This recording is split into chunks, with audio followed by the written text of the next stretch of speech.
गुरुजी, आज के अंक में हम बात करने जा रहे हैं फेफड़ों को लेकर, जिस वजह से हमारा श्वास, हम हाँफने लगते हैं, बहुत जल्दी हाँफने लगते हैं, सांस लेने में तकलीफ होने लगती है, और ये सब एकदम से ही भी हो सकता है और धीरे धीरे भी होता है। ध्यान ना दिया गया तो ये चीज़ बढ़ जाती है।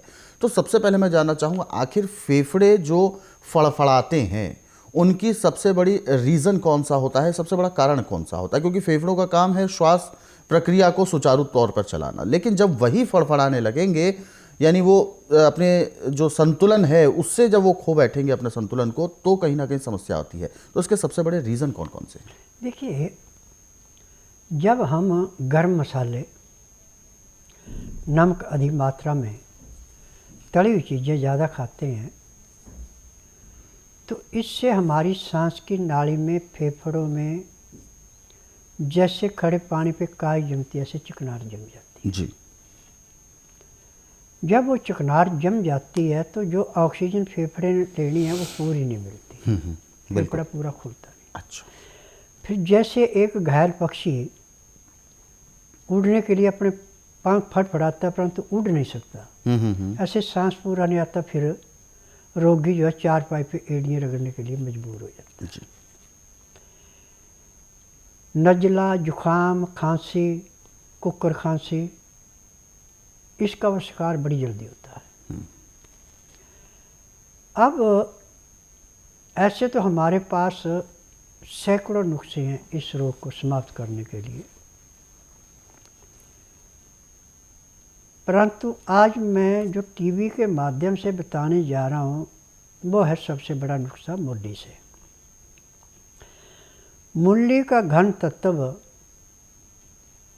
मूंग के दाने के बराबर 10 ग्राम शहद के अंदर घोल के उस रोगी को छिटा दें जिसको सांस में बहुत भयंकर तकलीफ है। सुबह शाम 2 टाइम देना स्टार्टिंग में, 3 दिन तक 2 टाइम, चौथे दिन 3 टाइम कर देना। फिर 1 हफ्ता देने के बाद फिर मूली का जूस भी साथ में देना।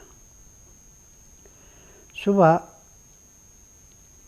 घन तत्व लेने के 2 घंटे बाद मूली का जूस व मूली के पत्तों, परंतु मूली को पहले अच्छी तरह गर्म पानी से धोना है, सख्त पत्ते निकाल दें, नरम पत्ते रहने देने, उसको फिर इतना गर्म करना है कि आपकी उंगली बर्दाश्त कर लें, 15 से 18 डिग्री। अब उसके अंदर आप जितना रस है उससे 3 गुना गन्ने का ताज़ा रस डालना, वो भी 15 डिग्री गर्म। अब इसको पीने में आप कम से कम पौने घंटे का समय लगाएंगे। तो गन्ने का रस और मूली सांस की नाली को और फेफड़ों को और लीवर को, पैंक्री को, पित्ते को, गुर्दे को, तिल्ली को ऐसे साफ करेगी जैसे गर्म पानी में तेजाब डाल के लोहे के जंग को उतार के लोहा चमकता है, ऐसे अंदर से अंग चमक जाते हैं, उसका सारा रोग कट जाता है। परंतु ये क्रिया 1 दिन की नहीं है, कम से कम ये 3 महीने लगातार करनी पड़ेगी, तो आपके फेफड़े कभी ज़िंदगी में फड़फड़ाएंगे नहीं। और नमक जितना कम खाएंगे, गर्म मसाले जितने कम खाएंगे, उतने आप सुखी रहेंगे। अधिक गर्म मसाले और नमक इस रोग को दिन दुगने रातें चौगुनी बढ़ाता है। आप जो नमक कम मात्रा में खाते हैं इनको कभी सर्दी जुकाम नहीं होता, ये भी एक बड़ी पहचान है।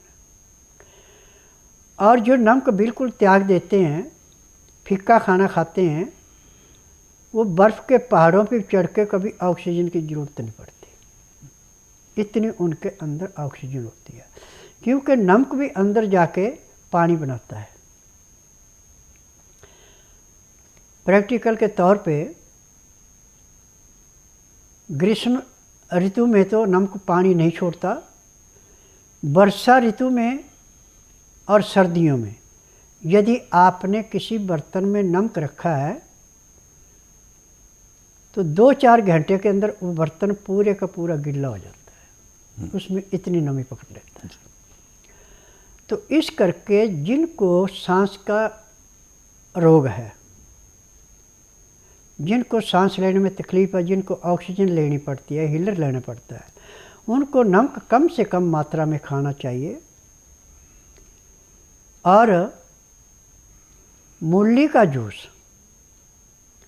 सुबह खाली पेट 1 गिलास हल्का गर्म करके, और उसके अंदर चाहे शहद मिलाएं आप, चाहे नींबू का रस मिलाएं, उसको यदि आप पीते हैं तो आपका रोग ऐसे समाप्त होता है जैसे कूड़े करकट के ढेर को माचिस की तिल्ली जला के समाप्त करती है। जो मूली का घन तत्व है, ये आपने 1 मूंग के दाने से लेकर 3 दानों तक चले जाना, परंतु ये 2 ही खुराकें लेनी, एक सुबह एक शाम को। सुबह की खुराक आप 4 बजे भी ले सकते हैं, शाम की खुराक आपने सोते समय ही लेनी है, परंतु इसका नियम है कि 10 ग्राम शहद होना चाहिए। उसके अंदर इस गोली को, क्योंकि ये ठोस हो जाती है, तो इसको उसके अंदर घोलना है, यानी शहद में मिला देनी। फिर शहद को 10 ग्राम को चाटने में आपने कम से कम 15 मिनट लगाने हैं, उंगली से बहुत आस्ता आस्ता चाटना है।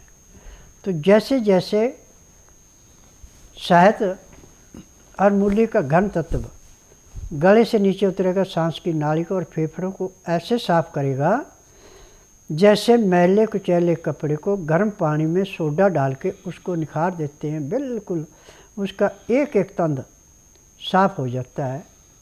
ऐसे अंदर से फेफड़े, सांस की नाली साफ होगी, फेफड़े का फड़फड़ाना ख़त्म और शरीर में जान भी पूरी आ जाती है।